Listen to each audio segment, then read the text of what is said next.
जहाज के body parts दूर दूर बिखरे पड़े हैं, दैट मीन वो हवा में फटा है। वो अंदर किसी ने बम रख दिया हो या किसी ने रॉकेट मार दिया हो या किसी ने ड्रोन अटैक कर दिया हो। अच्छा, इस वक्त हमारे साथ मौजूद हैं wing commander retired captain Asim Nawaz मौजूद है हमारे साथ, एविएशन एक्सपर्ट। अस्सलाम वालेकुम आसिम साहब, आप तक भी ये खबर पहुंच गई होगी, बहुत ही अफसोसनाक ये सूरत हाल है। अच्छा आसिम साहब, हमें बताइएगा ये जो हेलीकॉप्टर है जिसको बेल 212 कहा जाता है, ट्विन इंजन और ट्विन ब्लेड ये हेलीकॉप्टर, किस तरह का ये हेलीकॉप्टर है और किस तरह से ये ऑपरेट करता है, जानना आपसे हम ये भी चाहेंगे कि जब मौसम ख़राब हो जाता है तो फिर ये किस तरह ऑपरेट करता है और ये हार्ड लैंडिंग ये क्या इस्तेलाह होती है? देखिए जी, ये ट्विन इंजन हेलीकॉप्टर बेल है। ये दुनिया की जितनी हेलीकॉप्टर फैमिली उसका सेफेस्ट हेलीकॉप्टर है और ये इतना जल्दी खराब भी नहीं होता। अगर एक इंजन बंद हो जाए तो दूसरा इंजन भी चल रहा होता है। देयर इज नो प्रॉब्लम कि इसको कोई ऐसा प्रॉब्लम हो। और जब कभी इस पे कोई ऐसा मसला आ भी जाए तो जहाँ कहीं भी हो तो हेलीकॉप्टर तो इवन पहाड़ों में भी लैंड कर सकता है। कहीं छोटे से स्पेस मिल जाए तो वहीं वो लैंड कर जाता है। उसको ऑटो रोटेशन कहते हैं कि इंजन दोनों बंद भी हो जाए इसके, तो ये ऑटो रोटेशन में जाके ना इसको जमीन की तरफ आते हुए फिर इसके विंग्स का एंगल चेंज करके जमीन पर आराम से बैठ जाता है। तो इसका क्रैश होना तो बहुत ही मुश्किल, दुनिया में बड़े कम केसेस हुए कि बेल हेलीकॉप्टर ऐसे क्रैश कर गया हो।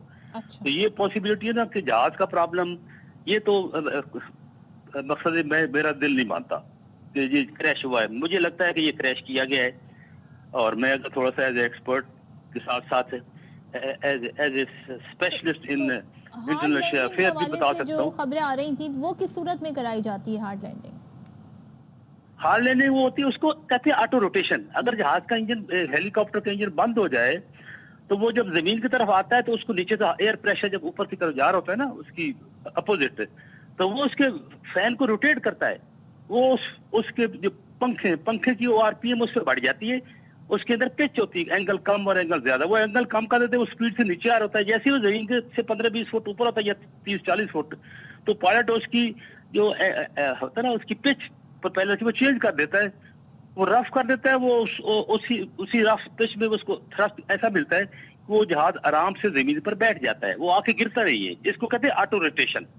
Use of auto rotation to land the helicopter without engine, ये इसका चक्कर होता है। तो इस दौरान इतना टाइम होता है कि राब्ते रखे जा सकें बैक टू द कंट्री तमाम तर जो रेडार के जरिए?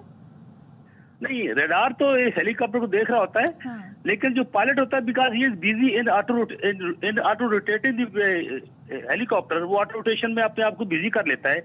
उस वक्त उसके पास टाइम नहीं होता कि वो कॉलेज देता देके एयर ट्रैफिक कंट्रोलर को बताया कि क्या हो गया। अगर उस एयर ट्रैफिक कंट्रोलर को भी नहीं बताया, ऑटो रोटेशन का उसने भी कुछ नहीं बताया, वो बता भी सकता था, तो दैट मीन के हेलीकॉप्टर को खुद नहीं गिरा।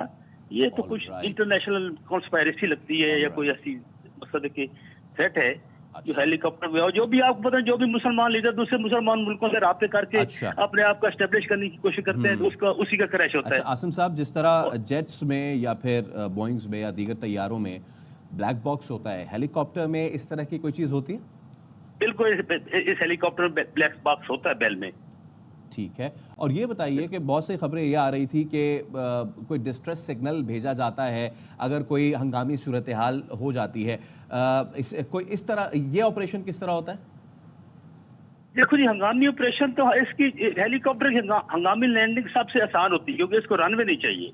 यहाँ कहीं भी इस जहाज में बेल हेलीकॉप्टर में मसला होगा, वहाँ इमीडिएटली वो क्या करेंगे कि उसको ऑटो रोटेशन में ला के जमीन पे लैंड करा देते हैं। इसमें हंगामी लैंडिंग यही होती है। आसिम साहब, अगर मैं चाहूंगी कि हम अगर यार जी आसिम साहब, हम वो पिक्चर दिखाना चाहें जो कि मलबे की हमें मिली है, जो इस वक्त रिपोर्ट हो रही है इंटरनेशनल मीडिया पर भी और पाकिस्तानी मीडिया पर भी, जिसमें देखा जा सकता है कि सिर्फ टेल नज़र आ रही है इस हेलीकॉप्टर की। इससे क्या अंदाज़ा लगाया जा सकता है कि ये हार्ड लैंडिंग के बाद ऐसी सूरत हाल बनती है या किसी हादसे के बाद, या जैसे कि आप कह रहे हैं कि इसे क्रैश करने की कोशिश की गई है उसके बाद ऐसी सूरत हाल बनती है? अगर हार्ड लैंडिंग हो तो उसका मलबा थोड़े से एरिया में होता है, कुछ चंद गजों में, 20-30-40 गज के अंदर अंदर होता है। अगर उसके जो है ना वो जहाज के बॉडी पार्ट्स दूर दूर बिखरे पड़े हैं, दैट मीन वो हवा में फटा है। वो अंदर किसी ने बम रख दिया हो या किसी ने रॉकेट मार दिया हो या किसी ने ड्रोन अटैक कर दिया हो या कोई भी एरियल अटैक उस पर होता है। जब उसके हिस्से दूर दूर फैल जाते हैं, तो वो गिरा नहीं है, उसको हवा में फाड़ा गया है। अच्छा ये होता है। आसिम साहब, हम ये इसमें ये भी देख रहे हैं, ऑब्वियसली अभी तो इन्वेस्टिगेशंस का आगाज़ होगा तो फिर कुछ चीज़ें होंगी। इट वाज अ कॉन्वॉय, ये सिंगल हेलीकॉप्टर नहीं था, 3 हेलीकॉप्टर्स थे जिसमें से एक को नुकसान पहुंचा है। इसमें मौसम की ख़राबी का कितना अमल दखल हो सकता है, और अगर मौसम की ख़राबी का अमल दखल है तो ये तीनों हेलीकॉप्टर्स अगर एक साथ फ्लाई करते हैं, इनमें कितना डिस्टेंस होता है और कितने फासले के हिसाब से उड़ते हैं? ऐसा कैसे हो सकता है कि 2 निकल जाएं और एक जो है मौसम ख़राबी की वजह से अफेक्ट हो जाए? नहीं, ये ऐसे नहीं होता। ये बिल्कुल वही केस है जैसे हमारा लेफ्टिनेंट जनरल सरफराज हुसैन जो क्वेटा से आ रहे थे कराची, वो भी 2 हेलीकॉप्टर आ रहे थे, एक सेफ चला गया और दूसरा वही क्रैश कर गया, जिसके पुर्जे भी दूर दूर गिरे पड़े थे। जिस तरह से वो गिराया गया ना। अच्छा आसिम साहब ये भी हम आपसे जानना चाहेंगे इसमें। ठीक है, आपका बहुत शुक्रिया। कैप्टन रिटायर्ड आसिम हमारे साथ मौजूद, एविएशन एक्सपर्ट, और अकॉर्डिंग टू हिम ये जो सूरत हाल इस वक्त बनी है, मौसम की ख़राबी है या क्या, इसको तो अब देखा जाएगा कि इसमें क्या मज़ीद चीज़ें होती हैं। लेकिन जो इस वक्त हमारे सामने फुटेज आ रही है, इसकी सिर्फ टेल जो है वो इंटैक्ट है और बाकी जो हेलीकॉप्टर है वो जो है अच्छा, उन्होंने इस तरफ ये भी बताया कि this is one of the safest helicopters in the world, क्योंकि ये सिर्फ जंगी उसमें इस्तेमाल नहीं होता बल्कि सिविल पर्पस के लिए बहुत इस्तेमाल होता है, रेस्क्यू के लिए और दीगर चीज़ों के लिए ये इस्तेमाल होता है। तो एक और तशवीशनाक ये बात, और उस पे सोने पे सुहागा ये कि it was not a common convoy, it was a presidential convoy. तो ऑब्वियसली कितनी ज़्यादा सिक्योरिटी लेयर्स होंगी और कितनी ज़्यादा इसको चेक्स होंगे, लेकिन जो